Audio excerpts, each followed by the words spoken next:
Hello, and welcome to the Rugby Through the Leagues podcast. This podcast wants to shine a light on rugby that is not shown in the mainstream media. I'm Carl, and an avid rugby fan and regularly injured player. Thanks for joining us on the next instalment of Rugby Through the Leagues podcast. We want to say a massive thank you to everyone that has been following our socials and getting this journey underway. We have a great guest on today who was a key part in local rugby from where I began my journey. We've now got the legend that is Mr. Mark Pollard. Thanks for jumping on, Polly. I couldn't think of a better guest to have on board to start the pod off, because people are probably already bored of my chat pretty early on, and it's only the second episode in. So just thanks for coming on. Just want to run through a bit of rugby history, what you've done, where you've been, what you're doing at the minute, where you plan on going, and then we've got the usual questions about the community and the transition back from rugby post-pandemic. Just a little intro to everyone that doesn't know you, the legend that is. Thanks, Carl. Thanks for the legend status. I think it's a little bit over warranted. So Mark Pollard. I have been playing rugby since I was about 6 years old. And that started at a club in Oxford called Oxford Old Boys, where my mum used to drag me on a Sunday morning after church, because that's what we used to do as kids, me and my older brother. And then we used to spend all day on a Sunday at the rugby club, having trained for an hour or played for an hour, and we just literally spent most Sundays in the rugby club, either playing with our mates after training or just hanging around the bar, just making nuisance of ourselves, really, just sort of having that relaxed atmosphere Rugby in the club, running around, just getting muddy and just enjoying Sundays and not in the house, which was great. And then I continued to play. I had a 3-year break, unfortunately, when I lived in the States, but I didn't. Obviously I couldn't play rugby in America because it's unheard of, especially back then. But then coming back to the UK, I didn't play a lot of rugby because obviously I played football, and I worked out I was absolutely rubbish at football. And that's why we ended up playing rugby. So I realised that I better go and start playing rugby again. So I went back and rejoined the old club. And then from there, I kind of just sort of progressed through the age groups. Didn't have the greatest rugby team, I don't think, as kids growing up my age group. Probably lost every game every Sunday. Didn't win at all. I played every single position on the pitch. I played 9, I played 10. And by the way, I'm 6'3" and weigh 21 stone, should we call it now? Even as a kid? Big, tall. Yeah, I was this big tall. Or I just woke up and I was 21 stone. That's just what happened. But yeah, no, just played every position, and then sort of didn't realise, that if we were any good or not. And then it was only when I turned sort of 17, 18, I got the opportunity to start playing men's rugby. Took my first, I remember it, in fact, I played my first game of rugby for Oxford Harlequins then, so the club changed its name to Harlequins, and with a merger between Oxford Marathons and Oxford Old Boys, and I played my first senior men's game away for Oxford Harlequins fourth against Reading fours on a pitch, and I just remember being a sub, and my coach at the time was a guy called Paul Timmins, who I'll remember to this, to my dying day. And he was really worried because he was friends with my mum, and my mum was quite aggressive, shall we say. So he didn't want me to get hurt, and he put me on, and I got taken out in the line out in the first sort of 2 minutes, and I stood up and I punched the guy in the face, and Paul Timmins just went, "He'll do for me," and that's kind of where it was. And then I didn't really look back after playing sort of that men's rugby. I then, following season, I was only 17 and a half, and then transitioned into the first team Oxford Harlequins in sort of 98, playing first team rugby then, and had a whole season before I joined the Navy. And then things changed when you sort of transition. Couldn't travel back home to play weekend rugby.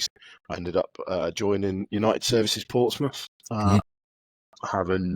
Living in Gosport, and then played a season and a half there before I got asked to come and play for Gosport and Fareham. So this is back in 2003. There was a big transition in leagues as well. I went from sort of level 8 rugby to level 6 rugby, I think, currently at the time, and what it was. And now I've been at Gosport and Fareham as a player, and now as the first team as a seniors head coach for 23. I think we worked out the other day, 21 years. I think so. 2003 I joined. So 21 years I've been at the club now.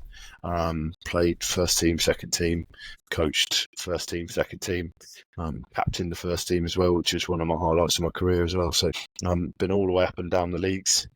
Played level 5 rugby, played level 9 rugby, level 10 rugby at times as well. So it's been a great opportunity.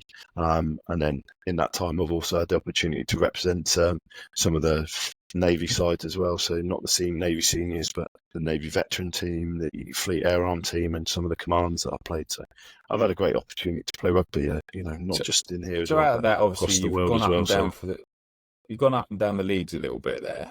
What was probably your most favourite? Where did you really enjoy? Because as the higher you go up, there's obviously a certain level that you've got to expect and you've got to do every week, etc. The lower you go down, normally you're having a point where you're scrummaging sort of thing. So where was your most fun? At what level? I think it's a bit strange, really, because I think for me the most fun I've had on the rugby pitch was probably at the highest level. So playing level 5 rugby with Gosport. We had a team that was fully amateur. We literally would come together on a Thursday night. We'd probably not have the greatest training session, but come Saturday morning, we'd get on the coach, we'd go wherever it was that we were going, travel all the way up to London, travel all the way to Dover. And actually, we just had a group of players that really just loved playing rugby. And wasn't necessarily, we were never really trying to be the best rugby players in the leagues that we were in. I think when we found that sort of level, that top level, what I was saying, level 5, so that's like London 1, just touching just off the National 2 leagues, standard wise. It was just good because we were playing rugby with my mates. It was always a hard shift, but just enjoying the coach journey back. It might sound like ridiculous and stupid, but that's why I think it was the most fun at that point. I don't say it was the highlight of my rugby career, but that's probably playing rugby, taking outside the service, ignore my service rugby, but that definitely with Gosport and Fareham, that's strangely the best time I've had. Everyone kind of just knew what everyone would do, and we would just go out and we'd just play. I think I have to agree. When I was sort of in Gosport, the first team as well, and when you're playing at that higher standard, even your oppos, they actually knew how to play the game, so you weren't getting innocuous tackles and people trying to have a go heroes. At least everyone knew how to play the game, and it made it a lot more. You come away with a lot less injuries. You didn't have to second guess whether you're going to get crocked every week. You done your shift, got your result, and everyone went home to an extent. And I do agree. But you didn't have to think about anybody else on your team. You didn't have to think about the opposition. It was just a case of you knew that if you played what you did, what you were supposed to do, you would have a good game and you'd put it together. But you also knew that you were going to get beat by teams. We were at that level where it was like, we're playing against, at the time we were playing against some, pretty much semi-professional teams. And some of those guys that we were playing against were getting 250 quid a week. I think the rumours were back then. We get a free coach journey and maybe a couple of pints on the bus. So, and actually, most of us chipped in for the beer anyway. So it's kind of, irrelevant. Joe Cloak probably still had his 7 bottles of wine. And that was the other thing. And you laugh and joke about the Joe Cloaks of the world, and I think if every single person in every single rugby club knows that guy, and that's the guy who's been at the club since he was a second team player, in the early days, but he's just there. But the guys, and we could talk about the community game, and we talk about the rugby club and the clubhouse itself, which is a whole different subject in grand schemes of rugby. Those are the guys that really love it, and actually those are the guys that we really kind of remember. The people that are there every away game. Doesn't matter the fact that you've got a 3-hour coach journey to Dover.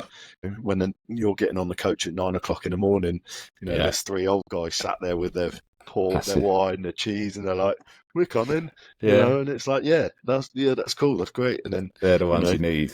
Yeah, because they put the hard shift in. I can just imagine you in 30 years' time when you're sat at home and you're like, what am I doing today? Oh, it's Saturday. Oh, I'm going to go with the boys up to London to watch a game of rugby. But that's kind of what you want, you know. I think the I think missus would be packing me bag and shoving me in the back of the back of the coach straight away. she's like, what? I don't have to put up with him today. Get him gone. Let him That's go. it. Yeah. And so I think it's one of those things. But yeah, the rugby journey itself has just been, brilliant.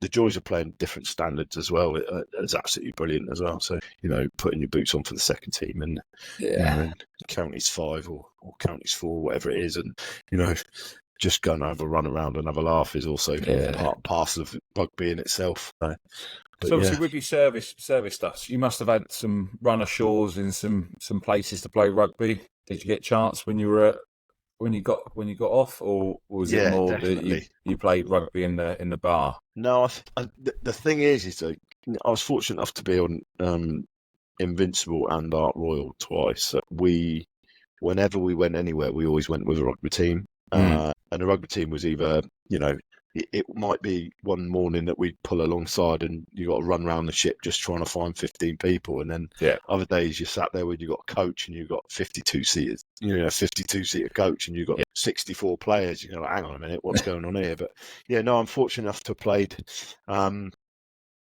across the west coast of America and Canada as well. Halifax in Canada was one of my favourite places to play rugby.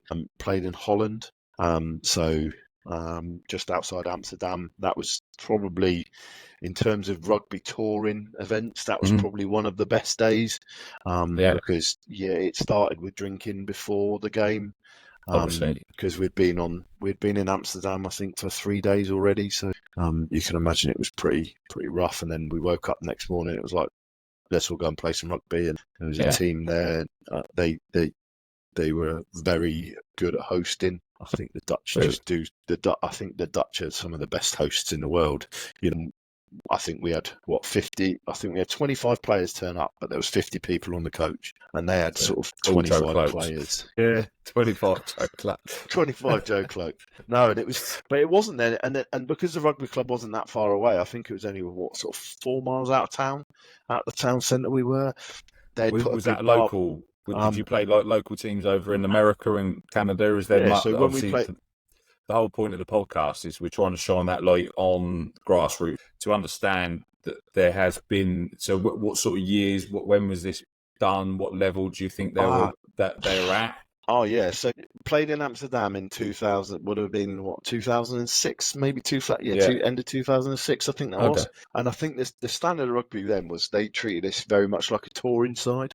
So they put very much a social side out for for the game, which is part and parcel of what it was. And the same was in Canada. So Halifax in Canada is massively rugby mad, and I think the women's team would have given us a hell of a game that day as well. I think there was like 2 Canadian internationals who played for Halifax at the time. And, they were a good bunch of guys as well. And there was a massive amount of rugby there. But coming down the west coast, it was because we were on ships. We always got to play against the other British ships and warships that we were with. It's really. In 2010, it was really difficult to find a game of rugby. Speaking to mates now that have been out to the west coast of the States now, it's really easy to get a game of rugby against colleges and universities and stuff, and I think it's definitely kicking off on that side. Moving down the far east though, so I think playing in I think I played in Muscat. That's the furthest east I've played, and we played in Muscat on sand, and that was horrible, but they were absolutely brilliant. They're all expats in Muscat, and they're really, really good teams. Really good rugby team, and if you head out that sort of way, there's some really good standard rugby players and some really good rugby teams out that sort of way. And in the Middle East, there's a really good standard of players. It's kind of strange because you're in a military bubble. You're given the opportunity to play in these different places, and someone else was organising it then. I was just a player. I didn't have to organise anything really, so it was quite good. I just have to turn up and just throw the ball around, put my boots on and crack on. So the attachment of the social aspect of rugby, which as grown men, we always assume that must be alcohol. And that's another thing that, you get onto and then it just goes in hand, and just to have a laugh afterwards and, let your inhibitions go and, end up doing some stupid things in rugby clubs for no reason other than because it was a good idea. Never done that, Polly. Never see. So, and I think what goes on in rugby clubs now is far tamer than what used to go on in rugby clubs. I think the invention of the camera phone killed. I didn't think it killed the rugby club atmosphere, but it's definitely changed people's perception. Everyone's trying to It's got people in more trouble. Yeah, yes, it's definitely got people in more trouble, but it also just means that everything that's happened is everyone else has to see it. So I think it's one of those things you just have to take it with the times a bit. Understand, but that's the way it is. And next one, we're going to get into a little bit of the nitty gritty of who did you play with that went on to make it, and was it obvious when you played with them? This is probably the hardest question I've written down, and I've put some question marks down. Is that growing up as a kid, I never played with anyone that I believe, made it. But what does made it mean? And that sounds really stupid in terms of rugby. But if we're talking about a footballer, what's made it? Does that mean they get paid to play? Is that they're fully professional and they can fully rely upon that to support their lives and stuff? Or did they make it? I made it. I got to play rugby every Saturday. So but I kind of know what you meant. It's like who, in terms of, did you know that they were going to be class when you played with them? I played with some really, really good players at Gosport years ago, and some of them have now, fortunately, moved clubs and stuff, and they're playing at Havant, and they're just transitioned into National 2, which is a really, really good standard. I played with a guy at Gosport Fair, a guy called Ed Pascoe, who's now at Red Roof. Okay. But he was always in the Navy squad. He was when he joined, it was like, how on earth have we managed to secure this guy? Go on. And then the other guy from Gosport that I played with that was just brilliant was a guy called Sammy Spate. And he was a Fijian who was in the army. And my coach, Mark Wells, who was one of our coaches at the time, and is one of the nicest guys I've ever met, but also horrible. For the right reasons, I've still got so much time for him. He somehow managed to get Sammy Spate to come and play for us, and I've never seen anything so ridiculous in pace, in terms of power, and he was just absolutely brilliant. And he went on and played for Bristol in Championship, and he's represented the Army at Twickenham several times as well. And I was also fortunate in the end of my career in the Navy. I got to play with Sam Matavesi, who is now the Fijian international hooker and the Northampton Saints hooker. And when I started playing with him at the time, I think he was at Camborne. So I think they were in a Nat 1 or a Nat 2 club. I think it was a Nat 1 club. And he got picked up by Toulouse and then Toulon, and then moved over there and then played a season out there. And then that's it. Then he hit the big time, and now is, fully, international World Cup, World Cup rugby player. In the Northampton Saints team, he's class. Just watch it. It was just, and when then when someone's class, I think when you just look at them, they're just walking, they're like floating. And they pass the ball. Find space in a phone box sort of thing. Yeah, it's literally. And when they pass the ball, there's somebody on the end of the pass. It's almost like they've read where you're going to be without you were supposed to be there. Yeah, absolutely brilliant. And it was a great opportunity to, I think I only played with him twice, but I've watched him loads of times now. So tap him up, see if he wants popping on here. I'll send him a message and see what we can do. Did I know? I think it was really obvious. The one Gosport boy that's made it professionally is Joe Batley. So Joe Batley's tearing up trees at Bristol. I mean, he's cemented that spot after obviously had a couple of issues, didn't he? Health wise, come back stronger. Then the Absolutely. Worcester fell apart, and he found his own back at Bristol after he was there beforehand, wasn't he, for a bit? Didn't really get much of a go before. Yeah. Now properly cemented his spot in that. Yeah. I know a few Bristol Bears fans, and that they say is integral now, which speaks volumes for what Joe's done, where he went to. He must have gone to a really dark place with the health issues that he obviously made public as well. Shone a light on that for everyone, and fair play to where he's got now, and hopefully he can carry on pushing forward. And he come down and watched the game a couple of weeks ago.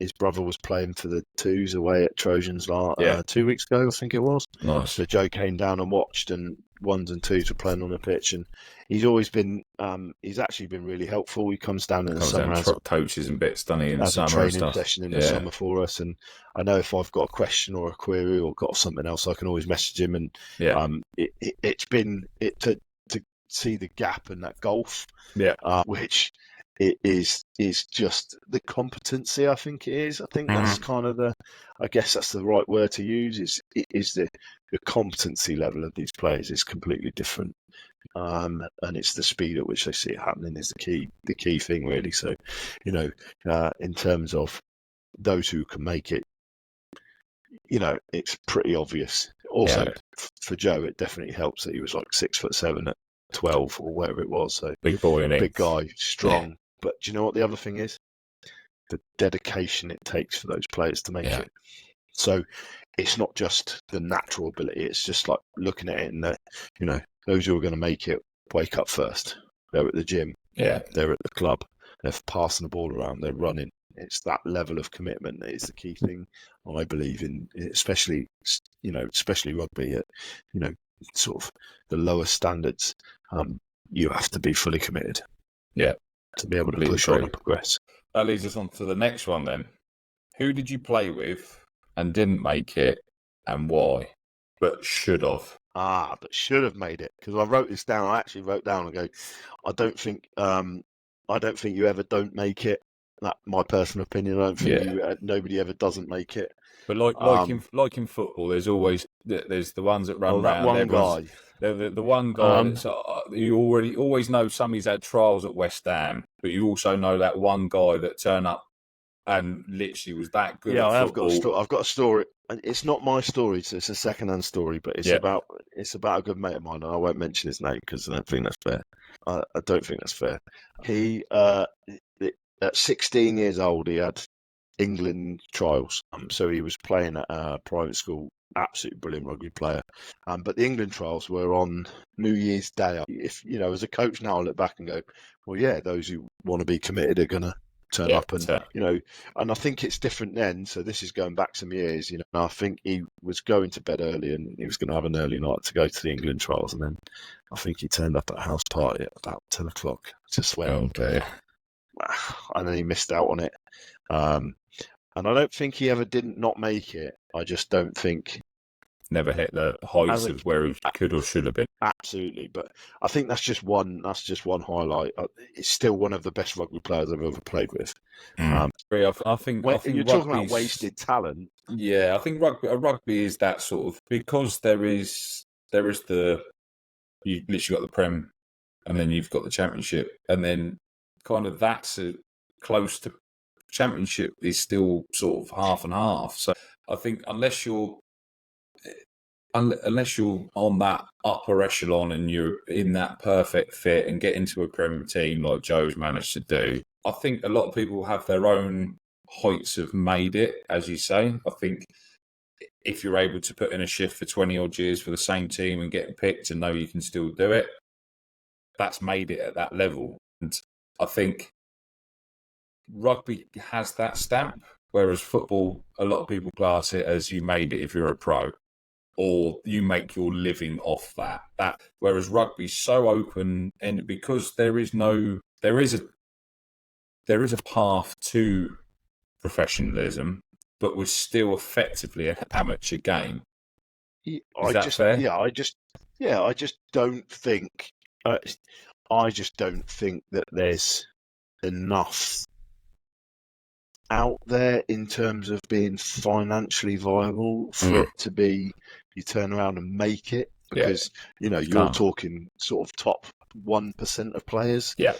In terms of football terms, that goes down a lot lower. Yeah. You're talking about, if you're playing for Eastleigh Town in, the Conference Southern Premiership, Conference Premiership, or whatever it is, or Conference North South, that's equivalent to like level 6, level 6 football.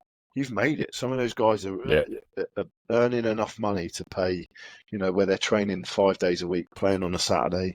They're earning enough money to pay a mortgage, have a house, look after their wives, girlfriends, or whatever it is, have kids and whatever, and survive. And in terms of that, that's making it. If you can do, it's that age-old saying, if you can find a job that you love, you'll never work a day in your life. Those guys have made it, but is it sustainable for 25 years?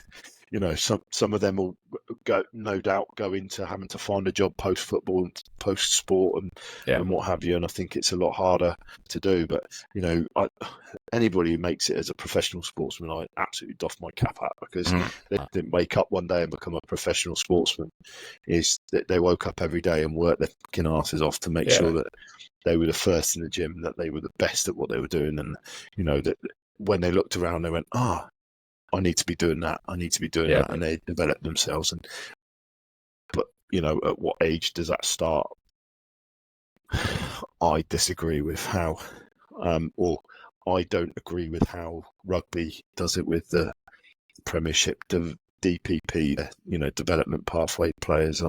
Sometimes I think we should just let kids play sports, and those who really want to work hard at it will work really hard at it. But I don't think as a country we've worked out how professional rugby works, or how professional what it's supposed to look like, or how we want it to look. I know Premiership rugby are doing really hard, and the RFU are working really hard, and but you just look in the last 2 years, 3 clubs have gone into administration, and those are 3 of the biggest clubs in the country. Wasps, one of the oldest clubs in the country, and then just sort of battle their way back in and turn around and go, to me, it clearly shows that just throwing money at it is not the answer. So therefore, either something is fundamentally wrong. I agree. It's like they can't even bring up the likes of Ealing Trailfinders. They can't even get into the Prem because of the size of their ground, and there's so many limitations of the Championship or the non sort of elite level teams that the Premiership want to see. Like you look in the football. Luton got promoted to the Premier League this season, and you have to walk through somebody's back garden to get to the away end. Yes, okay, they had to move a couple of their games to start with to make it safe before they were able to do that. But we can't even let a club like Ealing Trailfinders or Doncaster Knights, they've got a proper ground. There's it's teams like a out there. 20,000-seater stadium. It's exactly, it's but ridiculous. apparently it's not good enough for the eyes of the Premiership, and it's either there's a lot more going on underneath. I think it's a common issue now. I think it's a really tough question, and I think it's a question that people try and answer and work out every week in, week out, and discuss it. And that ref the other day that had the old body cam on, didn't he? And got wiped out on England rugby. That was quality. Oh yeah. I think I got tagged in it about 6 or 7 times. Well, I saw this video about a month and a half ago, right? And I thought that was pretty good. And then was that a ones or a twos? Was it a ones or a twos? It was a twos game. It was a twos game. Yeah. The guy who knocked the ref over is a guy called Conor Regan, who has just come back to playing rugby this year as well. So it's one of those. He things didn't know whether he was going to get sent off away. I'm sorry. Sorry. And I think because he literally he's just come back to play rugby this year. Having wiped the ref out with a ref cap. I haven't played football for 5 years.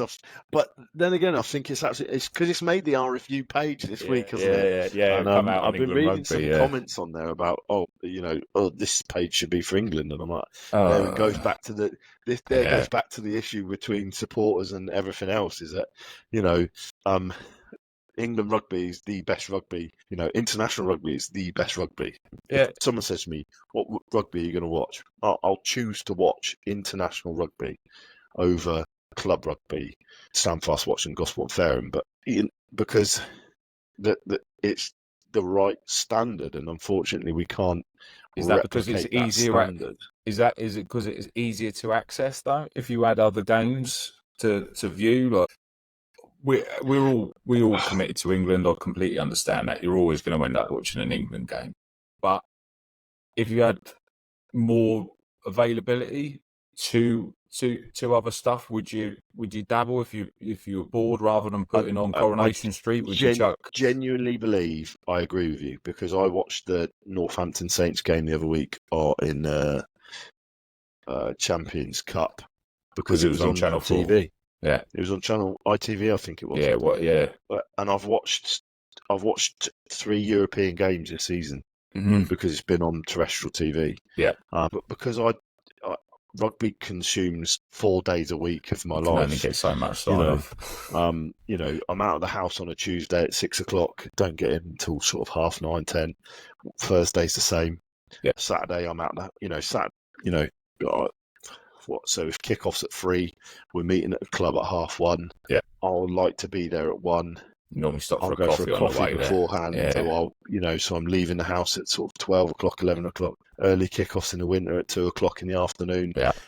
Which I actually really like. Yeah. By the way, I'd like to be kicking off at 2:00 in the summer as well, because it just means I've got a lot more drinking time. Yeah. I've got a lot more time that I can spend with my family, because and I don't begrudge it. I don't. Yeah. I'm not sitting here going, "Oh, woe is me," but I take my daughter to rugby on a Sunday as well, so we're down the club at 9:30 on a Sunday morning, and by the time I've left the club on a Sunday afternoon after watching a Colts game, and by getting at 3:00 in the afternoon, my wife's looking at me going, you have got other people that you sort of she's got the adage old saying of that, if you're looking for your dad, he's one of 3 places: at work, at the rugby club, or sat on the toilet. That'd be the worst version of Google Maps ever, wouldn't it? But I think that's part and parcel of it, though. So and that's part and parcel of rugby, especially once you get into the management side and the coaching side, and not only just the rugby side. Because I think it comes hand in hand. We were talking about the community stuff earlier. It's not just about being a rugby coach. It's then about being, how do you get the people in the clubhouse, because clubhouse has got to be paid for. How do you then get people going to the clubhouse when the rugby's not being played? Yeah. How do you utilise all the assets that you've got as a rugby club? And I think that depends on you as a person. And for me, I'm, if you cut me in half, I bleed blue and gold. And, for some unknown reason, that's just how it is. And, I'll always try and put the club, first in terms of rugby when it comes to it. Is that the club is more important than the rugby. Yeah. Because the club is held, the club holds the rugby up, and it kind of what comes first. Well, leading back to that, the sort of the pandemic piece as well. That was obviously the club, as we both know, barely got through the pandemic piece, and a lot of clubs didn't. Yeah. How that scares that? That's scary though. And how hard has that been for you? Because you pretty much inherited the club around that time, didn't you? Was it just before, or because you were sort of twos coach roughly then and then? Yeah. So how it sort of happened and transpired is tough, because I ended up taking as the lead for the ones just before COVID, and we played our last game away, and I remember the day. It was the 29th of February. We played our last game away of the season against Basingstoke, and we got a win 19-17, I think. Yeah, it was a horrible, miserable day. Standard for Basingstoke. Yeah, I think my Jimmy Wallace, my hooker, dislocated his kneecap, so I didn't have anybody to throw into the line-out. We didn't win a line-out all game, and somehow we managed to win the game, and that turned out to be our last game before the pandemic. And then kind of everyone just assumed it was just going to disappear, wasn't it? I think everyone as a whole country just assumed that we'd be locked up for 2 weeks and then we'd be out and everything would be all right. And I think it was one of those strange things that sort of come the end of March time, again end of May time. It was like, well, was it? No, end of May. I'm just trying to think. Lost track of how many lockdowns. It was kind of like the middle of April, beginning of April, middle of April. It was like, right, okay, what we're going to do? Actually, we can start planning on. They were talking about coming out of lockdown and return to some rugby and stuff. And I'd taken over as the coach, the lead coach. I put myself then at the time and transitioned into head coach, but the lead coach at the time, and that was tough though. But in terms of coming back out, and because I think it's like there's a whole year that was lost, a whole year of rugby which was lost, and I think that's the confusing bit. And everyone sort of is like, "Oh, what do you mean we lost a year of rugby?" I said, "Yeah, I remember I planned coaching sessions in groups of 6. On you were allowed 24 players on a pitch. That's what it was." And they were in groups of 6, and the balls had to be washed between stations, and everyone some players took that as some other balls being washed as well. There's some wrong ones down at the park. And I think, but that was the thing. I think it was like, as a brand new coach at that point, it was like, I had to really think about how we did things, and like it really stretched me, and like my transition into coaching from player, you just got to start to be a little bit creative as well, because some of the standard drills that you needed, you can't just run with 6. So how do you do it? And it was more about just getting lads out and about, because you were allowed out of the house, so everyone could go down the park, and that was good. But that first year was a struggle, to the point where we were playing touch rugby, which was great. No contact. Then we had another lockdown in between, and then we had people had to be vaccinated when we tried to get back, and then there was the no mauling, no rucking, and no sort of contact to an extent, and it was kind of just turned into a shambles. It did, yeah. And it lost a lot of people. Like, how many players did we probably never see come back? Well, I think that's the tough one. I think if you go across the country and look at it, there were a load of people that had played rugby for years that would then turned around and and went, it's not really rugby. And I think that year was a bit tough and carried on. Some people really loved it. Some people, but at the same time, we also picked up some players. Yeah. Then coming back out of lockdown, coming back out into the 21-22 season, turned up to that first pre-season training where we were just going to turn up and play some touch. And I think I had 52 people turn up. I was just like, oh shit. Yeah. I was only expecting like maybe 23, 24 people. Yeah. And 52 people turn up, and I was like, this is crazy. And I was just like, this is brilliant. And I absolutely loved it. And there were some guys who had never played rugby before, guys transitioning from American football. Yeah. And it was absolutely class. Genuinely, that first season come COVID was, I think I was looking at my end of season dinner speech from that season the other day. I think we ended up using in the first team. I think we ended up using like 40 players that season in the first team. We only lost 3 games that year and we got promoted. And but the second team did really well, and they had loads of people.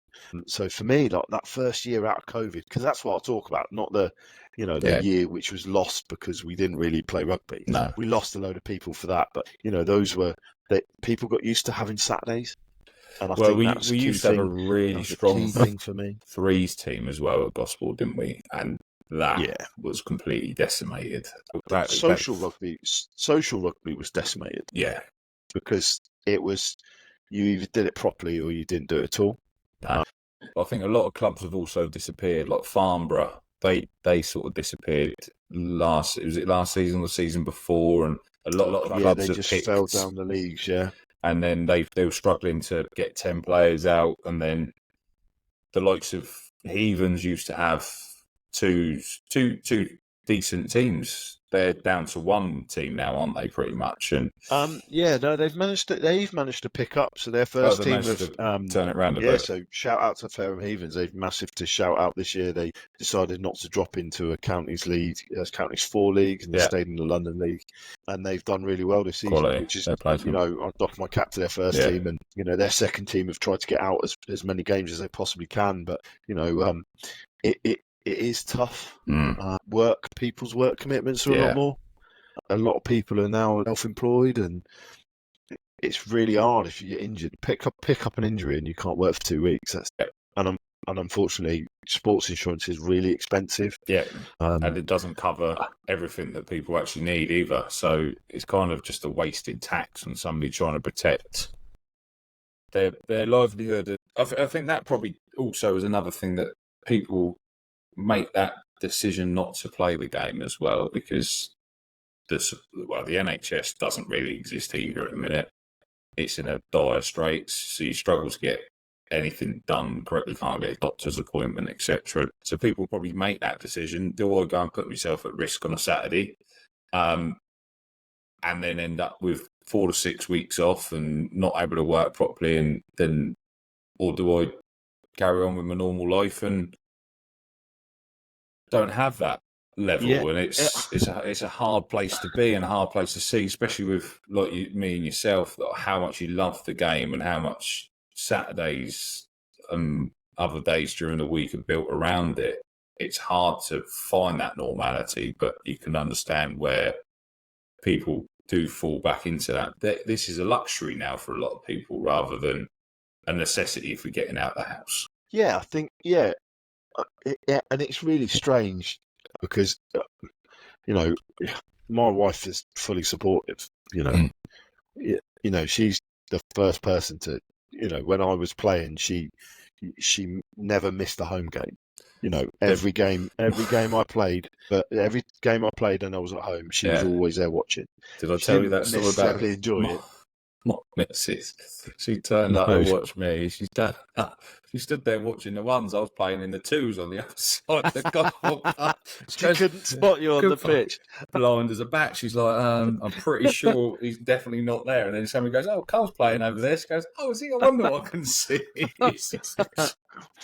45 minutes watching some other bloke who looked like you. Was it Chunk, was it? Yeah. Is that Cole? Oh, that must be Cole. Yeah, it must look hairy like him. Just think, no, but genuinely, and I just sit there and I just go, and I understand that, I'm lucky enough that my wife fully supports it, and that's the reason why I can still coach and still do all the stuff I get to do. But people want to spend time together. Yeah. So the clubhouse is the key thing, and the players have to respect the clubhouse. And, it's a privilege to play rugby on a Saturday, but it's more of a privilege to go up in the bar and drink with your mates. So we've tried to make that an essential part of, you play rugby, you go upstairs, you always have a drink after the game, stay as much as you can. It's not necessarily about joining in the drinking, because I don't think that's the right attitude that we have to have. No. The rugby club won't survive if people don't drink in a bar. It's the only way rugby clubs can afford to keep going, because renting of we've got council pitches, so the price to rent a rugby pitch has gone up by £20 a game this year. So I think it's up to sort of 75 quid to each pitch we play on to rent. That's ridiculous. The cost of a football pitch is 50. Right. I don't understand the difference. Don't get the. Well, we get extra dog shit. That's why. It's and that bugs me. Goes back to the summer. We're not allowed to water our grass. No. But football pitches, they can water the goals and goal mouths and stuff. We're not allowed to water. They take away the post to be painted, but they come back with less paint than they went away. You have to make the club attractive. Mm-hmm. And you have to make the club attractive for not just the players, but for partners, for wives, for girlfriends, for kids. And this year we've massively done a big push on that. And I'm lucky because my daughter's in the club, and my youngest is 9, and she lives in the rugby club. She'd be in there more than she wants to be at home. My eldest works in the kitchen on a Sunday. And she also helps out on a Saturday when the league lunches are on, and she'll work in the kitchen on a Saturday for serving the meals and stuff for the players. So for me, it's like a whole Spot family on. affair. Yeah, brilliant. My wife is now going behind the bar and helping serve out as well. Yeah. So when they're short of staff, she goes down there. So effectively, we're in a club, we're in there, and that kind of family atmosphere is what we want. I think for the England game, for the late England game against France in the Six Nations, because it was an 8 o'clock kickoff, which is, a bit of a killer. But there was 5 kids running around. They were all playing pool. They were doing other bits, and it's kind of, that's the sort of atmosphere you want. And if you can get the kids in there, then you can get the other parents in there. Then you can get the whole atmosphere, and then you can get the community stuff that you need to do to be able to maintain the rugby for 9 months of the year. Because it's 3 months where the clubhouse is not being funded on a Saturday. So that's what we kind of need to get to. But and I think every club does it their own way. They've got Sundays are the busiest days at the club. There's like 250 kids, registered to play rugby every Sunday. Yeah. But when they transition, and I think the biggest wastage is Colts under 18s to adult rugby. Yeah, that's the big transition. And how do we solve that problem? It's not just Gosport that have the issue; it's all across the country. I think that's a university thing as well, because a lot of them you're kind of stuck in the unknown of whether they're going, and then if you develop a great player and they become integral to the ones, but then they disappear off. It's a hard balance to fight, especially with Gosport. You've got University of Portsmouth; they're that close, but they'll probably go and play university rugby across the road because it's easier. It's with their mates. Then they slowly come back. Or obviously, because Gosport's pretty much a naval base in that sense, or a lot of naval families, you'll have a really good player appear for 6 months, and then they disappear. And you can't. It's hard to build a team around players that come and go, and you've got the core group that are brilliant, that are there week in, week out, and then you've got exceptional talents that turn up for fleeting moments, and they're hard not to. You can't not pick them because of how good they are at times as well. It's a hard one to do. I think every club will understand that. It's those Colts that are coming up, and it's that transition that's really difficult. Going to play university rugby. University rugby's, I don't know what it's like because I've never played university rugby. No. But listening to people, it's some of the best opportunities to play rugby. It's a great way to meet new people, and I recommend people go off and just go and meet people, because people are amazing and people are fascinating. You don't know you don't like someone until you've had a conversation with them. And even then, there's no reason to dislike somebody. Just because you don't agree on things doesn't mean that you have to dislike them. You just, that's all right, that's interesting, that's you, this is me, let's crack on. And I think rugby is a great way to do that. And I think part and parcel, by the way, that's part of the reason why club rugby and the big golf and the big gap is, and the reason why we don't get big crowds at rugby games is because most of the guys that would go and watch it are playing rugby on Saturday afternoons as well. Yeah. So and it's really tough to try and how do you only people who become rugby fans are rugby players, and those rugby players are only playing rugby on Saturdays. Yeah, we don't have the opportunity to travel up to watch at Gosport. Our closest Premiership rugby team is Quins. Is Quins, yeah, and that's an hour and a half. Yeah. Do you think that would change? Up to London. Do you think that would change if, like on football, you've got Saturday morning games so that people can go to Fratton Park, etc., on a Saturday afternoon at 3 o'clock? Do you think if rugby at a community level adapted to... I think they're trying to change it, though. I think we're given the option now is that if you can play your games whenever you want to play, you can play them whenever you want. There are some clubs that are lucky enough to have floodlights and, play a game on a Friday night, and it just means you've got Saturday and Sunday, which is great. And, I think some clubs are trying to do that. And I just don't think for us, in terms of that top level rugby, is we don't have a It's not Premiership club accessible, close no. enough. It's no, but You got I teams know like full Richmond. well We've got that. Richmond up the road. We've got other teams. It's not up the road though. It's to get to Richmond and 2 hours on a train. It's what, To get to Harlequins is 50 it, minutes on the car up the A3. But obviously, you'd have to have a designated driver or whatever. But you ain't because ever paying instantly for we start parking in talking about Richmond. drinking. Yeah, and not only that, we're now in. You're talking about in the ULEZ. Going to Richmond, it's another 17.50 unless your car's new and up to date. So talking about getting to Richmond is like, okay, well let's get the train. Well, the train is 2 hours up to 2 hours up the road, and actually 2 hours up the road. I may as well just drive to Bristol, or maybe drive to Bath, which is Bath's 2 hours away as well. Bath's so closer than that. it's kind of like it's kind of one of those things where so if it's a standard of rugby you want to watch, I doff my cap to Havant. Let's get them up there, push them up the league. Let's get them. They just won Region 1. Yeah, they've just won Regional 1, South Central. Yeah, so they've moved up for to Nat 2, which is absolutely fantastic. So that's great. And that's class. And some people are like, "Oh, do you not hate Havant?" And I went, "No, I don't hate them.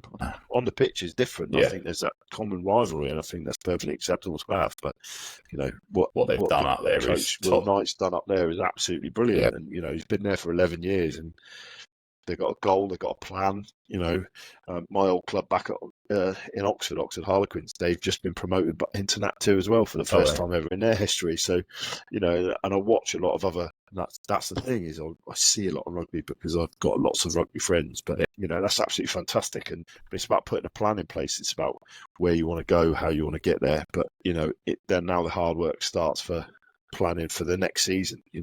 What does it take to sustain that level of rugby, and the financial implications that are associated with it, which are great, and they're great headaches to have. And as long as you've got some fundraising and you can get some sponsorship and you can support that level, and it's the supporters that you've got in around your club that are holding your club up, which is obviously part and parcel of the issue with the Premiership stuff as well, which is one person just walks away and all of a sudden there's no money left. It's like, oh, hang on a minute, this isn't great. No. And we've seen it happen in the lower leagues as well for some different teams as well. East Grinstead went through the same issue. They were being flying up there, and that's the team I used to play against. £250 a week those guys were getting. One guy walks away and goes, oh, I'm not paying this.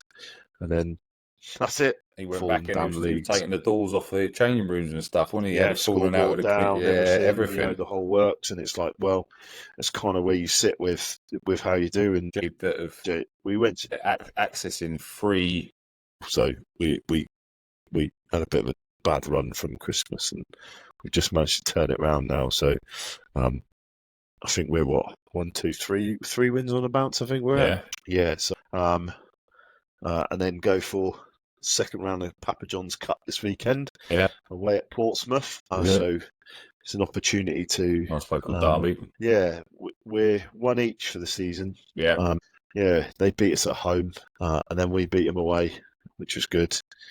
And then we've got them again this weekend. So we shall see.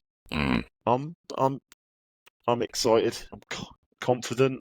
This could be our last training session for this year, because if we lose on Saturday and the twos lose on Saturday, that's it. We're not training next week. That's it. Everyone can have a break, out the cup, go enjoy yourself, get yourself to Army Navy, have Saturdays off until September. But we'll see you at pre-season whenever we decide to start pre-season again. So, what is the plan for next season? What league you guys back in? Are you sort of going to try and grill them as best you can and get them? So I think it's a really tough question, because the standard that we're at is the standard that we finished fourth this year in the league.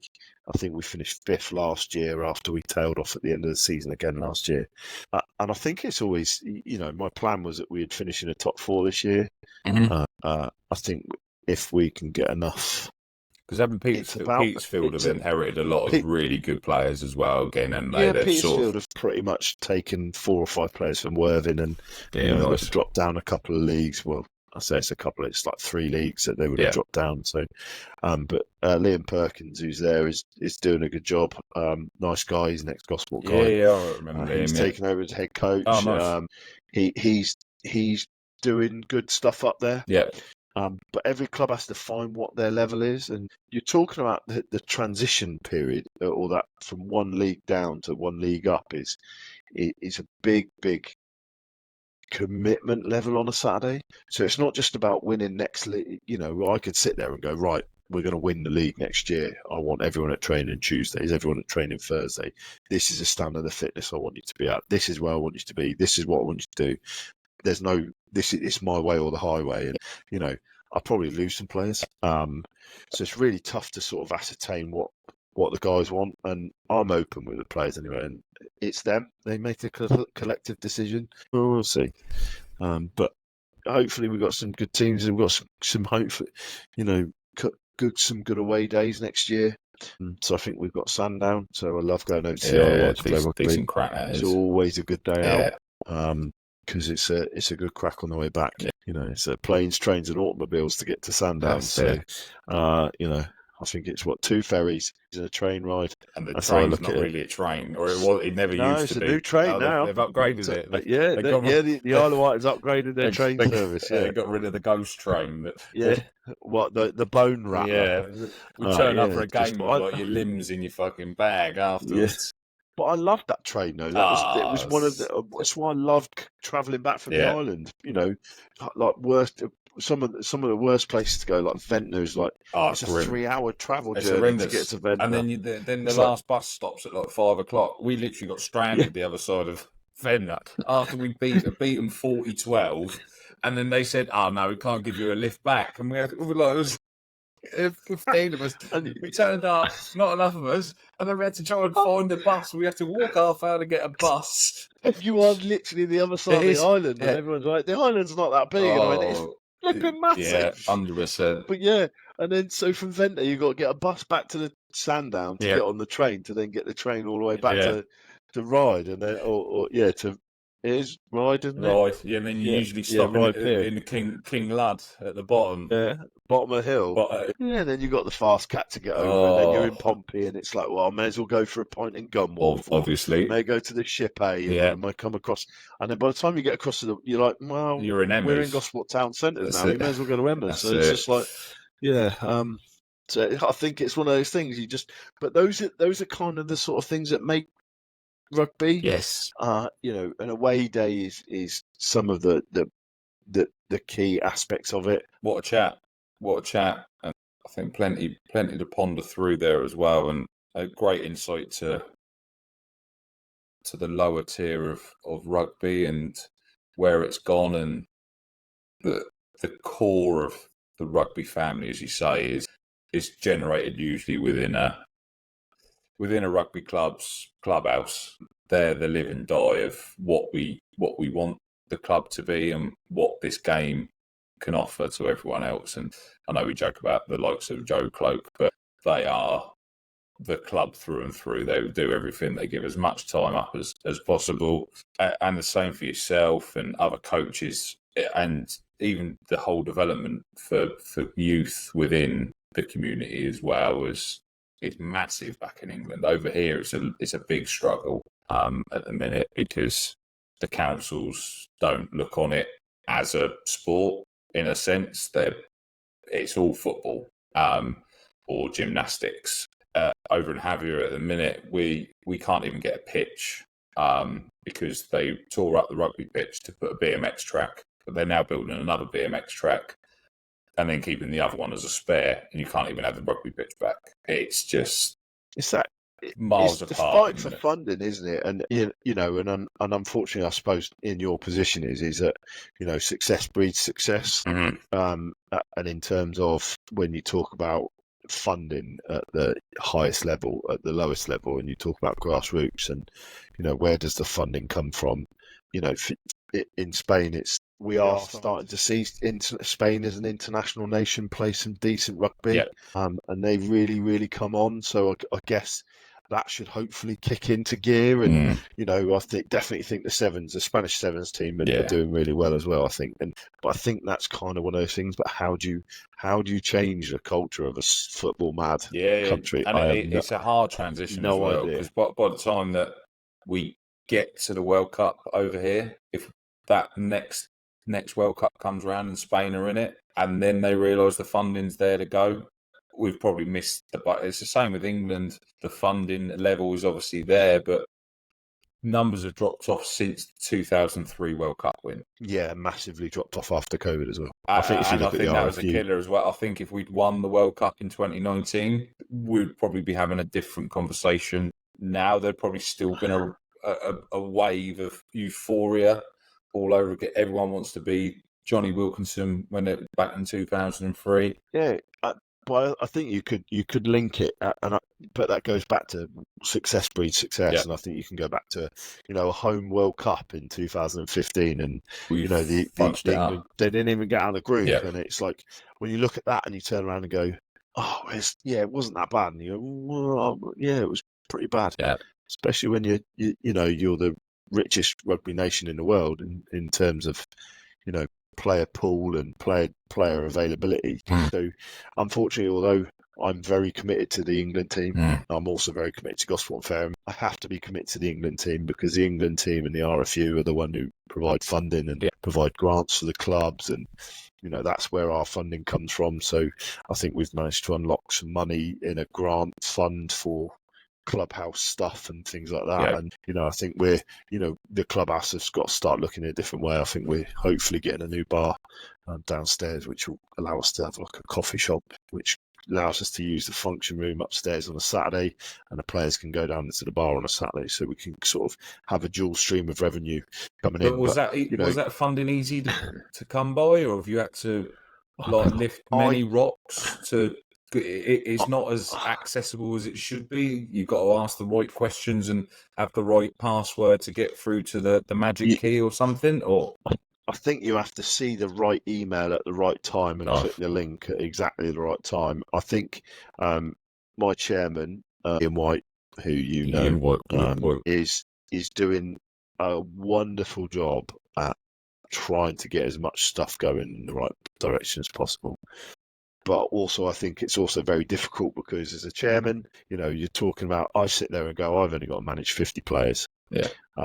So 50 players' attitudes, that can also be tough. Yeah. But Ian White's got to manage the whole 15 age groups. Yeah. So under 6s to under 18. So he's got coaches and managers for all of those age groups. Then he's got parents. Then he's got support staff. Then he's got the exec.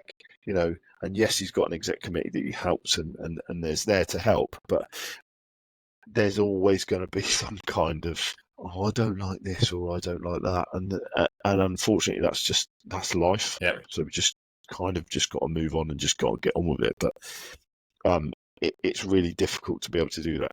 I don't think the RFU intentionally hide stuff. I don't think that's the right. I don't think they do. But I think sometimes it's not as easy as it should be.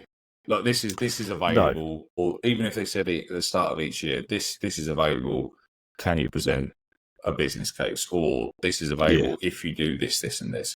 Sometimes a lot. It's not just the RFU. It's every council. It's everything that's available. This pot of money is possibly available. However, you've got to be able to hop on one leg and balance an egg on your nose, and then we might not be able to give you the money. It's not as forthcoming as it should be. It's either allocated or it's not. It can't be that difficult, surely. And all of the clubs in the country all need them. We're not in I think rugby's in a completely different place than football. I saw some good news the other day. Lockheath Pumas have finally got their own pitch. Have they? Brilliant. So I saw that come up on my feed the other day, which is absolutely great. So, we talk about community rugby and we talk about these little things. Yeah. They've been trying to fight for their own place, their own clubhouse. They've had so many homes, but for years. Rented for everywhere, haven't they? They were at Brookfield School, then they're out.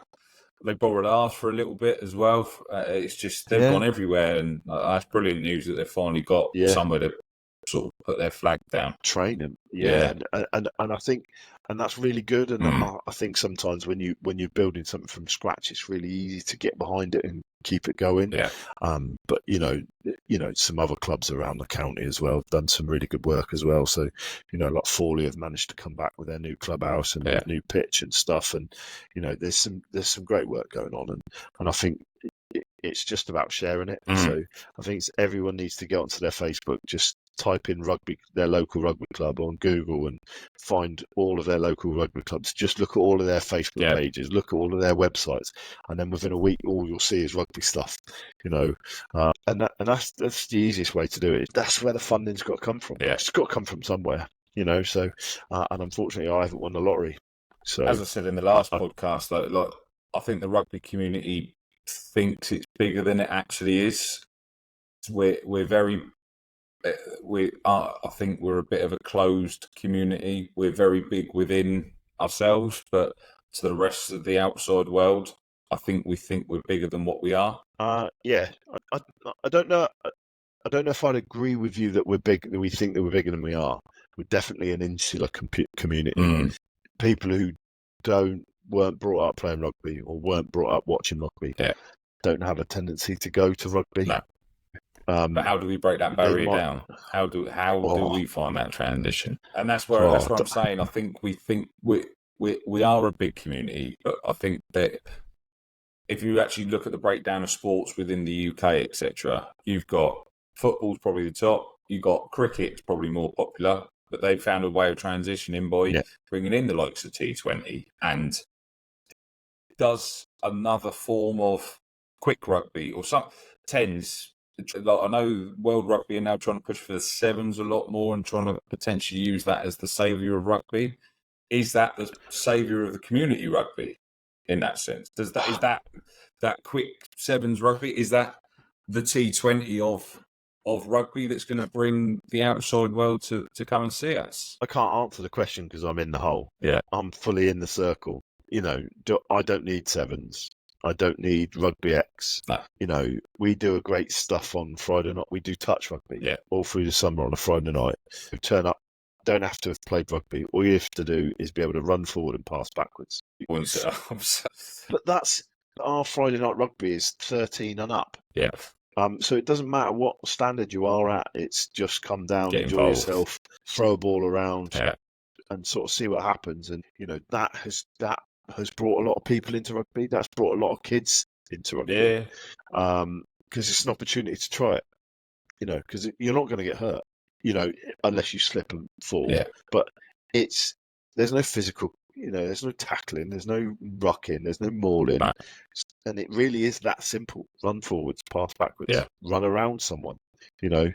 Call for the ball. Do all of the basic good stuff in rugby. And I think that sort of stuff doesn't get advertised well enough. But do you think people don't want to play that? What if that was more available? Would that be the feeder of bringing people in, and while also not having I tried to use it last year as a way for people to come into rugby. And we pushed it really hard. And the guy who runs it's really good as well. Jez Usher runs that for us. Because I need it. Like I said, all through the winter and rugby season, I'm already in the club 4 days a week, and so it is nice to have a break. But I think this year it'll be one of those opportunities that I can sort of, we're even discussing now is whether we do like an under 9s to under 12s touch at the same time. Okay. So that the kids can run around and play. So then we're trying to make it a family ordeal because, like, if your parents are there, you may as well bring your kids. And if your kids are there, you may as well go up the bar. And if you go up the bar, you may as well buy a Coke and a pint, and then go home. Well, it's like the sevens tournaments do sort of appear, obviously Worthing sevens and stuff. They become quite apparent as Gosport, or is that going to be left to the sort of purple cobras? As I know you about. Yeah, so I'm a big fan of not doing anything in the summer. In terms of sevens, it's another logistical nightmare that come, and then it falls upon me, and because I become a little bit stressed because not everyone's fully committed. No. So that's where I like the opportunity for the Purple Cobras, which is a charity team run by a friend of mine, Cy Pickett. That they can go and play all those tournaments and stuff and utilise the players that we've got at Gosport and to go and play in those competitions. I think it's really good. Yeah, and Bournemouth Sevens is it's a great opportunity to go and play and have a laugh. And I think there's a time and a place. And I think if someone said, "Oh, let's do my stag do, let's put a team in here like a vets team," and I personally don't know how we can break the barrier of how you get more people to play rugby. Well, on that bombshell, I think we'd probably end it then, Polly. If you don't know how to fix it, we've got no hope. Don't know how to fix it. I can't. I'd love to be able to give you a solution. Yeah, well, I think that's just right off to the RFU and go, this is what you need to do. But surely, hopefully, by the end of all of these podcasts, we'll finally find somebody we could already mash them all together and just see how they end up. I don't know what it is. Keep turning up on a Saturday, keep the club running, mate, and the rest will come together quite easily if it. Thanks, Carl, anyway. It's great to chat to you. And you, mate. Yeah, brilliant. Well, thank you very much for dialing in, mate. It's really appreciated, and I hope a lot of people take away a lot of value from what you've added to the game and the time you spent with us today. So, cheers for that, Polly. No, thanks. Cheers, mate. If you made it this far, I just want to take a moment to thank you for listening right through and to express my gratitude for following yet another episode of Rugby Through the Leagues. So, in today's episode, we discussed Polly's journey through rugby to now making a stamp as a coach after inheriting a club just before the pandemic. We also discussed the great successes of other local clubs. In the next episode, we'll be looking further into the Rugby Europe model, the current structure of club rugby in England, and who knows, a special guest to discuss these topics further with. And once more, a big thank you to our guest, Mark Pollard from Gosport Fareham RFC. Also, a big shout out to the local teams name dropped today. Havant, Fareham Heathens, Sandown, Ventnor, Fawley, Basingstoke, Richmond. And a thank you to all of you for tuning in. Thank you. Goodbye.